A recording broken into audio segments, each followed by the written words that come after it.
Hello everyone, एक बार फिर से आपका स्वागत है हमारे इस चैनल पे। और आज हम इस वीडियो में मौर्य प्रशासन पर चर्चा करने वाले हैं। ठीक है, मौर्य वंश के बारे में जो महत्वपूर्ण तथ्य थे वो मैंने आपको पहले ही बता दिए थे, और आज हम मौर्य प्रशासन से जुड़े हुए तथ्यों पर चर्चा करेंगे। तो वीडियो को एंड तक देखिए। वीडियो पसंद आए तो लाइक करें, चैनल को सब्सक्राइब नहीं किया है तो ज़रूर कर लें। देखिए, यूपी पेट की अगर आप तैयारी कर रहे हैं तो सिलेबस के अकॉर्डिंग सभी टॉपिक्स पर वीडियोज़ बन चुकी है।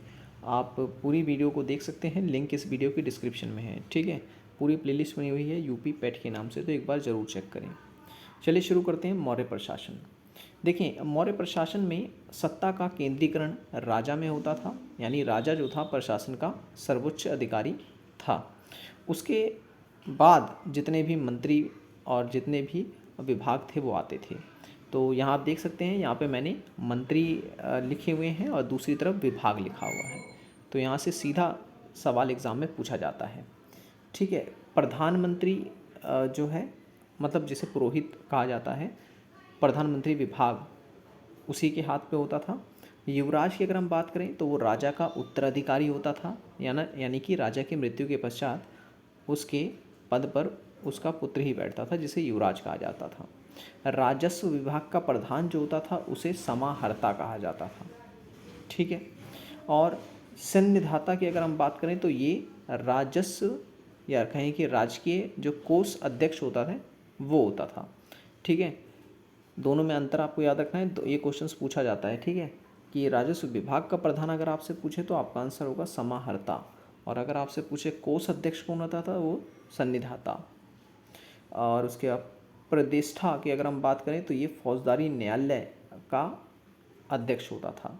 नायक कहा जाता था सेना के संचालन करने वाले व्यक्ति को। ठीक है, सेना का जो संचालक होता था वो नायक कहलाता था। दंडपाल कहलाता था पुलिस अधिकारी। ठीक है, मौर्य साम्राज्य में जो पुलिस अधिकारी होता था उसे दंडपाल कहते थे। दुर्गपाल कहते थे दुर्ग के रक्षक को। दुर्ग का मतलब किला होता है। ठीक है, जो किले के का रक्षक होता था, जो उसकी देखरेख करता था, वो दुर्गपाल कहलाता था। आठवीं की अगर हम बात करें, आठवीं कहा जाता था वन विभाग के प्रधान को। ठीक है, जिसका कार्य होता था वनों की देखरेख करना। और दिवारिक की अगर हम बात करें तो ये राजमहल की देखरेख करता था। और पोतवाध्यक्ष की अगर हम बात करें तो ये माप तौल का अध्यक्ष होता था। ठीक है ना, बाज़ारों में जो माप तौल वगैरह की जाती है उस पर नज़र रखने का कार्य होता था। सीता अध्यक्ष की अगर हम बात करें तो ये कई बार एग्जाम में पूछा गया है। ठीक है, सीता अध्यक्ष जो है वो कृषि विभाग का अध्यक्ष होता था। ठीक है, कृषि विभाग मतलब जो ज़मीन वगैरह होती थी कृषि की, उनकी देखरेख करने का काम इनका होता था। और विविधता अध्यक्ष की अगर हम बात करें तो ये चारागाह का अध्यक्ष होता था। ठीक है, पशुपालन इत्यादि को देखता था। मुद्रा अध्यक्ष की अगर हम बात करें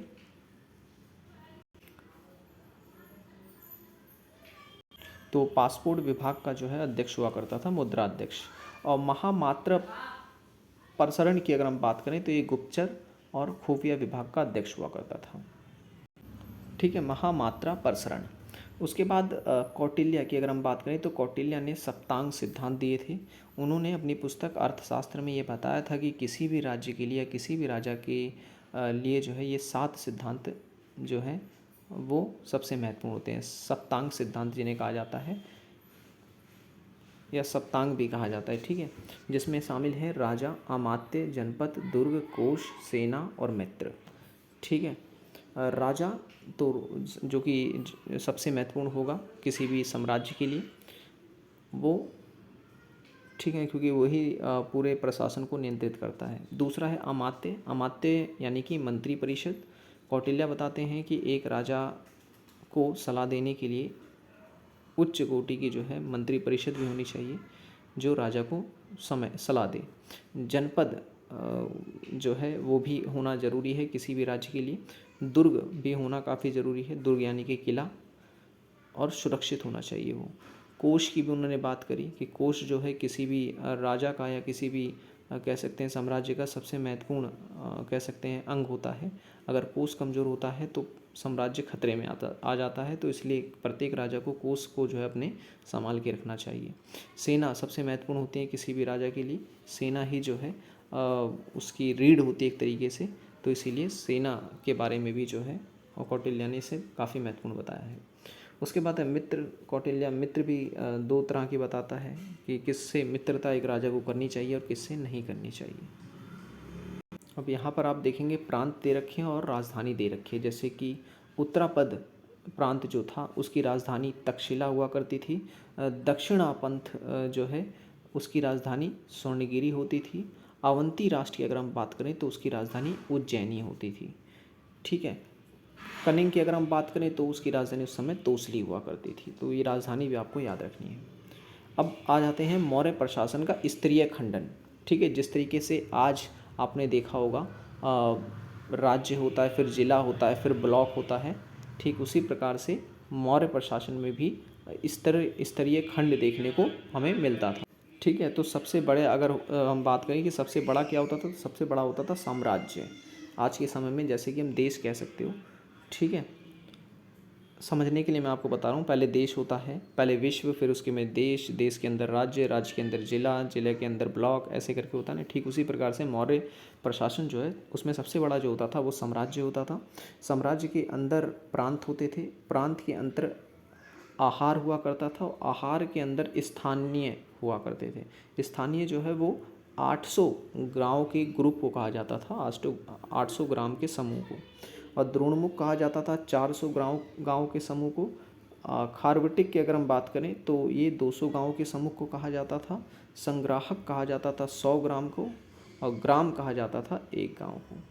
ठीक है, तो ये भी आपको जो है इसमें याद रखना है। मेगास्थनीज के द्वारा 6 समितियों का भी वर्णन किया गया है जो आपको याद होनी चाहिए। पहली थी उद्योग शिल्प का निरीक्षण करने वाली समिति। ठीक है, और दूसरी जो थी वो थी विदेशियों की देखरेख करने वाली समिति, जन्म मरण का लेखा जोखा करने वाली समिति, व्यापार और वाणिज्य की देखरेख करने वाली समिति, और नेक्स्ट थी निर्मित वस्तुओं के क्रय विक्रय का निरीक्षण करने वाली। ठीक है, निरीक्षण करने वाली समिति, और नेक्स्ट है बिक्री कर वसूल करने वाली समिति। तो ये भी आपको याद रखना है। प्रादेशिक जो होते थे उसका प्रमुख जो हुआ करता था उसे जिला अधिकारी कहा जाता था।